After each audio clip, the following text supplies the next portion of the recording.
ખાંભાના રાયડી ગામના રહેવાસી જિગ્નેશભાઈ બોરીસાગર પોતાના ભાઈના ઈલાજ કરાવવા માટે મુંબઈ ગયા હતા.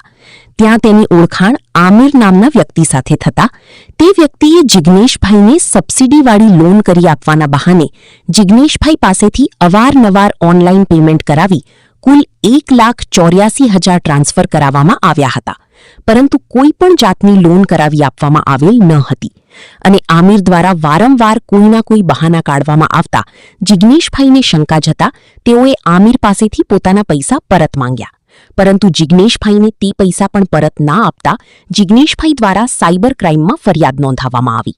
રિપોર્ટર અલીભાઈ ઝાંખરા, ખાંભા. બોરીસાગર જિગ્નેશ વેણીભાઈ, ગામ રાયડી, તાલુકો ખાંભા, જિલ્લો અમરેલી.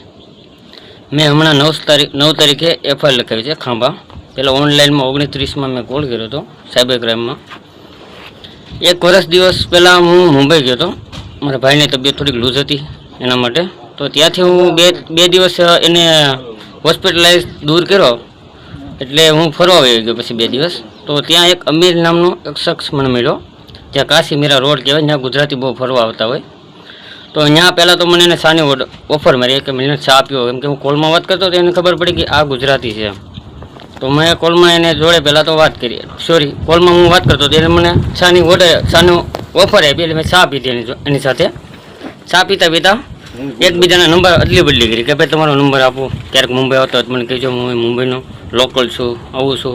ગુજરાતીમાં જ વાત કરતો હતો પણ હતો હિન્દી.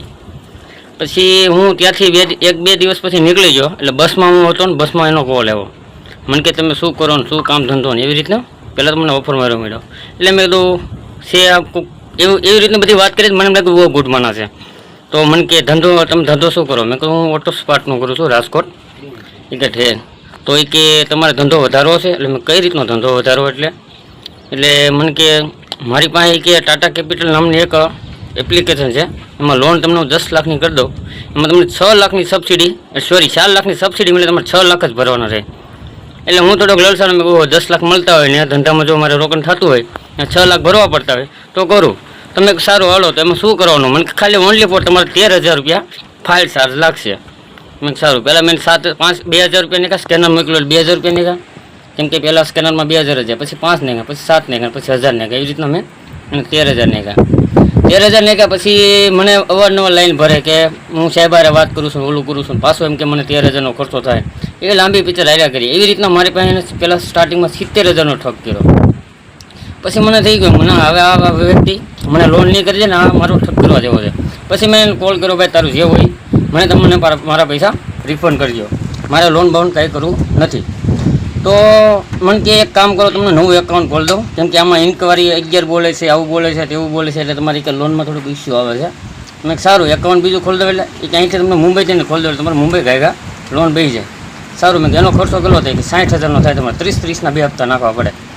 સારું. મેં જો થઈ જતું, કેમ કે 70માં તો હું આવી ગયો, તો મેં 60 પાસે આવી જતા હોય પૈસા, તો 70 મેં કહ્યું ભલે 60 દેવા પડે. એ રીતના 2 વાર મેં 30 દીધા, એટલે 60,000 એ રીતનો લઈ ગયો. પછી મને કે મુંબઈમાં નથી ખોલતો, તમે લોકલ તમે ગુજરાતી કહેવાય, એટલે તમારે અમદાવાદ ખોલાવવું પડશે. ત્યાં કે તમે ગૃહ ઉદ્યોગ તમારે ઘરે બતાવજો ને, એ કે હું ત્યાં મારા સીએ છે અમદાવાદ, ત્યાં ઓળખાણ છે, એની જોડે વાત કરી લો. તમને વિશ્વાસ ન આવતો તો મારે વાઈફનું સ્કેનર મોકલું, તમે જોઈ લો મારી વાઈફનું આગળ નામ આવતું છે, પાછળ મારું નામ આવતું છે, કે પાછળ મારું સરનેમ આવતું છે. તો એ છતાં વિશ્વાસ ન આવતો હું તમને આધાર કાર્ડ પણ મોકલું. એવું બધા મને પ્રૂફ મોકલા, એટલે મને એની ઉપર ટ્રસ્ટ આવી ગયો. ના હવે આ બંધો 100% સાસો હોય. એટલે પાછા મને 60,000 કીધે કે તમારે અમદાવાદમાં 60,000નો પાછો ખર્ચો થાય. સારું. પાછા 60,000 ને એવી રીતે 3 થી 4 મહિના મારી ઉપર પિક્ચર રાખી હતી. પછી હું કંટાળી ગયો, મેં કીધું ભાઈ તમે ગમે કરો, મને પૈસા રિફંડ કરજો. એટલે એને છેલ્લે 22 જુલાઈ 2025 ત્યારે મને ઓનલી ફોર 10,000 એને રિફંડ કર્યા. 10,000 રિફંડ કર્યા, 1,90,000 જેવા મેં નાખ્યા હતા. એમાં 10,000 જ મને રિફંડ કર્યા. પછી અવારનવાર હજી હાલમાં પણ જવાબ આપે, હું કાલ આપી દો, પ્રમદીસ આપી દો, આજ આપી દો, મારું કામ ચાલુ છે. પછી હું કંટાળી ગયો, મેં 19-30 ઉપર કોલ કર્યો ને કેસ કર્યો. પછી ખાંભા તાલુકા પોલીસ સ્ટેશનમાંથી ફોન આવ્યો કે તમારે આ રીતની એફઆઈઆર આવી છે, તમે અહીં આવીને નિવેદન આપી દેજો. પછી નિવેદન મેં આપ્યું. આ રીતનો આખો ઠગ થયો છે. તમે બધા છેતતા રહીજો, કોઈ ઉપર આ વસ્તુ થઈ શકે, કોઈ વસ્તુમાં છેતરાતા નહીં. સબસિડી મળે, કોઈ વસ્તુ મળે, ફાઇલ ચાર્જ એવું લાગે 13,000 લાગે, પણ મને ત્યારે લોન બાબતની કંઈ ખબર નહોતી. શરૂ નવું હતું, એના લીધે હું 1,94,000માં ઠગમાં આવી ગયો. Thank you.